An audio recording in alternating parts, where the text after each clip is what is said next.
Selanjutnya kita akan bersama-sama mendengarkan orasi kebudayaan Sunda dari Profesor Dr. Haji Karim Suryadi MSI. Untuk itu kepada Profesor Dr. Haji Karim Suryadi MSI dipersilakan. Assalamualaikum warahmatullahi wabarakatuh. Sampurasun. Alhamdulillah. Asyhadu an la ilaha illallah wahdahu la syarikalah. Wa asyhadu anna Muhammadan abduhu wa rasuluh. Allahumma sholli ala Sayyidina Muhammad wa ala ali Sayyidina Muhammad.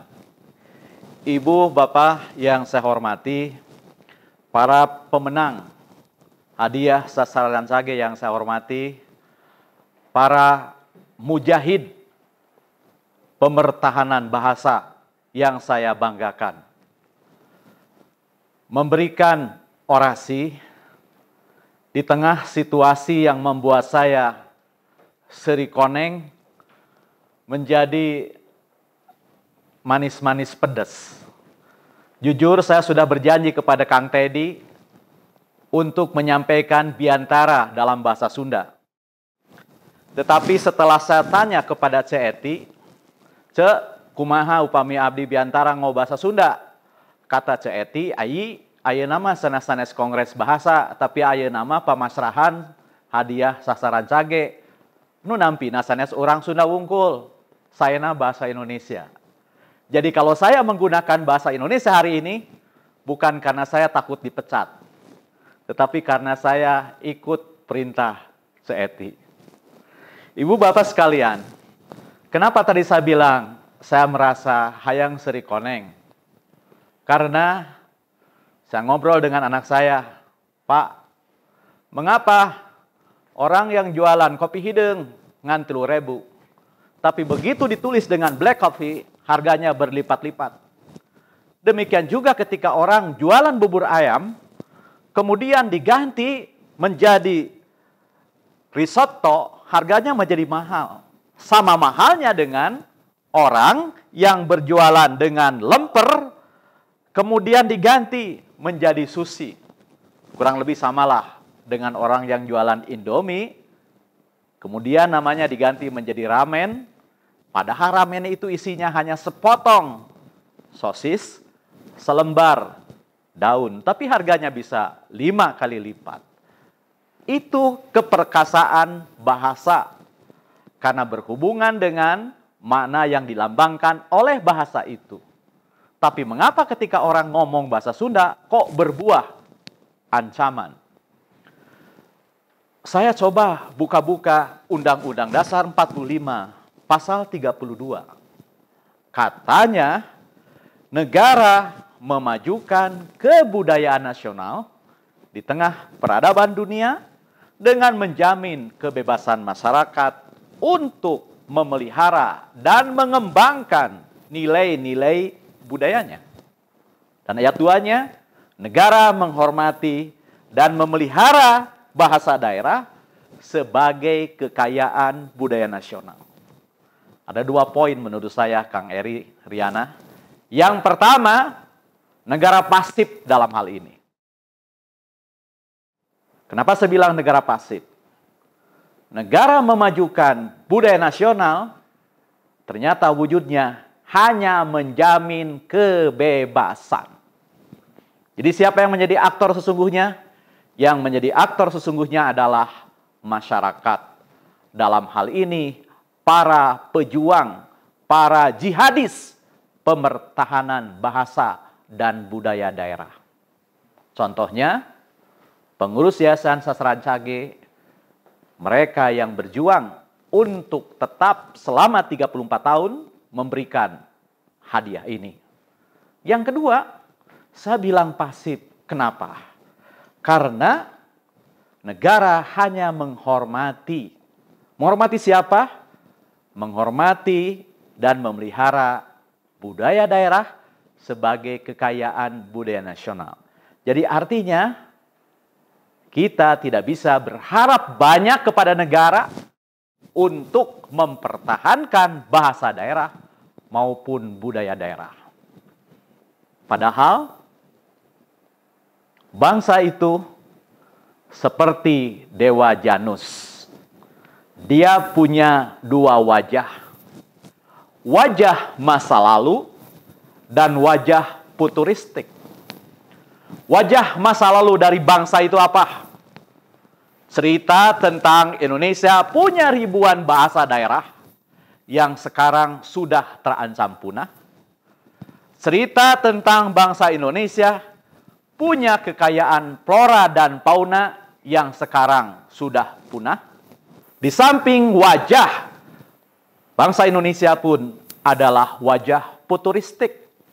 Misalnya tentang mimpi Indonesia pada tahun 2045 akan masuk ke dalam 7 besar negara di dunia dengan penghasilan tertinggi. Bangsa dengan pertumbuhan ekonomi rata-rata 5,7% per tahun. Meskipun realitasnya hampir setengah tenaga kerja Indonesia saat ini hanya lulusan sekolah dasar, dan menurut Susenas, hampir setengah tenaga kerja Indonesia saat ini adalah lulusan stunting. Ibu bapak sekalian, bicara kesukubangsaan, seperti halnya kita bicara etnik, intinya ada 3. Yang pertama, pertanyaan tentang asal-usul, pemulihan ingatan, dan masa lalu yang bisa dihadirkan untuk mengkompromikan masalah-masalah hari ini. 2 aspek pertama dari kesukubangsaan, pertanyaan tentang asal-usul dan pemulihan ingatan, adalah hal-hal yang bersifat esoterik. Hal-hal yang hanya dipahami oleh mereka yang mengalaminya.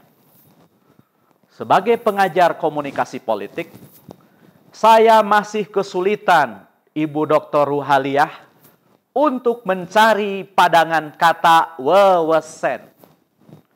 Kalau saya gambarkan, politisi yang baik punya pengetahuan politik, ya pengetahuan mah bisa kanyaho, bisa pangabisa, keterampilan politik bisa kaparigelan politik. Tapi kalau melebihi dari itu semua, yang berbau maunat adalah wewesen. Saya tidak menemukan itu. Sama sulitnya mencari padanan kata seri koneng. Tetapi ini bersifat kontekstual dan unik. Jadi ini hal yang harus disadari. Ketika kita bicara asal-usul, ketika kita bicara pemulihan ingatan, harus disadari ia bersifat unik dan bersifat kontekstual. Artinya konteks yang melatarinya akan menentukan makna dari apa yang dikandung di dalamnya.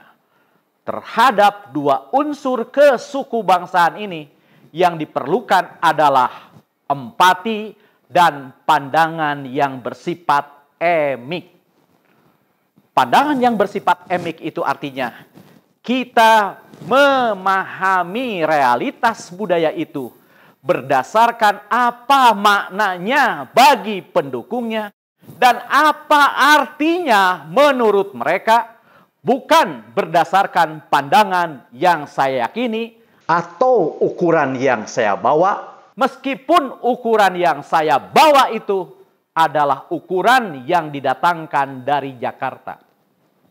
Sebab ketika entitas budaya yang unik dan kontekstual itu dinilai dalam cara-cara yang bersifat etik, yang standarnya normatif, ia akan bias dan mengkerdilkan makna yang dikandung di dalamnya. Adapun unsur kesukubangsaan yang ketiga, tentang masa lalu yang bisa dihadirkan untuk mengkompromikan masalah-masalah hari ini, adalah pesan. Ketika kita mempertahankan budaya, ketika kita mempertahankan bahasa dan mengembangkannya, yang kita lakukan bukan mengajak masyarakat kembali ke dalam keadaan masa lalu, tapi bagaimana kita hadirkan realitas kebudayaan itu secara fungsional. Mengapa? Sebab budaya selain bersifat unik, kontekstual, juga fungsional. Artinya, hanya dan apabila realitas budaya itu bisa memberikan jawaban fungsional atas persoalan yang dihadapi masyarakat, ia akan hidup dan dipertahankan. Kita boleh menangis bahkan berdarah-darah, meratapi entitas budaya yang hilang, bahkan sengaja dilupakan. Karena masyarakat tidak merasakan apa fungsi, apa jawaban fungsional yang diberikan oleh entitas budaya itu. Contoh misalnya budaya material, kartu lebaran, kartu ucapan tahun baru sekarang sudah lenyap karena tergantikan oleh cara-cara lain. Artinya apa? Disinilah pentingnya inovasi. Inovasi bukan hanya menghadirkan sesuatu yang baru dari entitas budaya itu, tapi inovasi mengandung, memunculkan sesuatu yang sudah terbenam, memperkuat sesuatu yang sudah lemah, dan mengurangi sesuatu yang sudah overdosis atau overkapasitas yang pada gilirannya membuatnya seperti lemak. Hadirin sekalian, ibu bapak yang saya hormati. Selain membutuhkan sikap emik, dan tadi saya katakan, kita tidak bisa sepenuhnya berharap pada negara untuk pemeliharaan budaya nasional. Meskipun tadi Mas Menteri bilang sudah ada badan khusus yang bertugas membina bahasa termasuk bahasa daerah. Tetapi faktanya, termasuk dalam berbagai riset, terungkap bahwa negara, sekali lagi, negara bukan perespon pasif atas kebertalian etnisitas yang diberikan oleh budaya di satu sisi, tapi kita pun melihat negara tidak pernah cukup mampu dan hegemonik dalam mengontrol, mengendalikan, dan mengarahkan peta perjalanan sebuah entitas budaya. Jadi, di balik kekuasaan negara sebagai organisasi yang bersifat memaksa, memonopoli, dan mencakup semua, ternyata ketika berurusan dengan kebudayaan dan kebahasaan, ia punya keterbatasan karena ia bukan respon pasif, tapi juga tidak cukup hegemonik menentukan arah seperti maunya negara itu. Oleh karena itu maka dibutuhkan keberanian moral dari kita semua untuk melakukan hal-hal sebagai berikut. Yang pertama, berbagai riset menunjukkan jika sebuah simbol yang melambangkan bangsa itu diperas menjadi satu, maka banyak pakar menyebut yang satu itu adalah bahasa. Bahasa bukan hanya simbol eksistensi, tetapi juga lambang pemikiran yang hidup. Oleh karena itu, melestarikan suku bangsa, melestarikan bangsa dan ekspresi kesukubangsaan tidak bisa lain kecuali merawat bahasanya. Yang kedua, kita memajukan pandangan emik, artinya memahami, menghormati entitas kesukubangsaan dan ekspresi yang dihasilkannya dari cara-cara yang mereka hayati, bukan dengan parameter yang dibawa dari luar. Yang ketiga, kita tidak bisa menyalahkan kepada generasi setelah kita. Sebab jika kita tidak meninggalkan legacy tentang apa yang kita lakukan dalam pemeliharaan bahasa dan budaya kita, maka jangan pernah kita berharap ada keajaiban.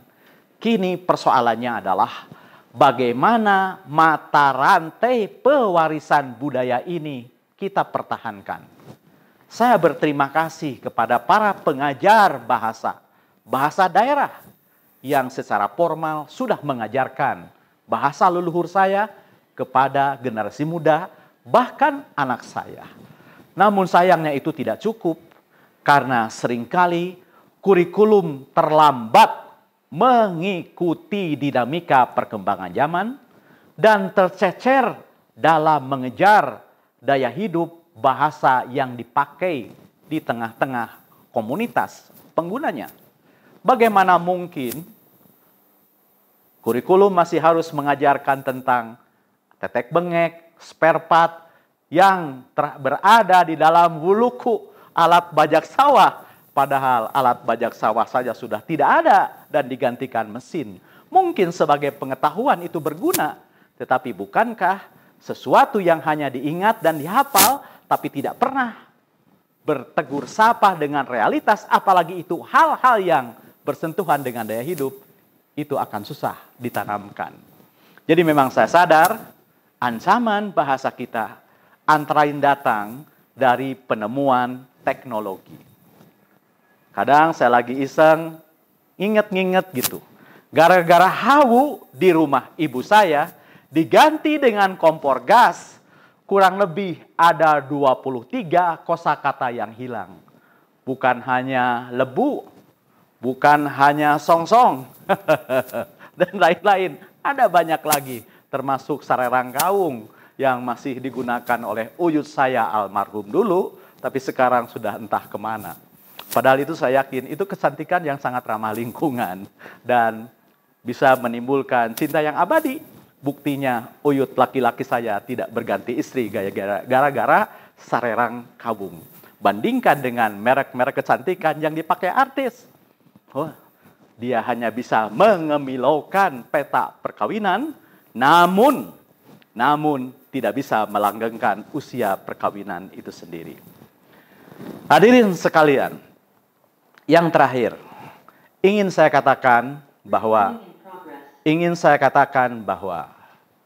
memelihara bahasa butuh toleransi. Dan ini yang sering disalahpahami. Kenapa?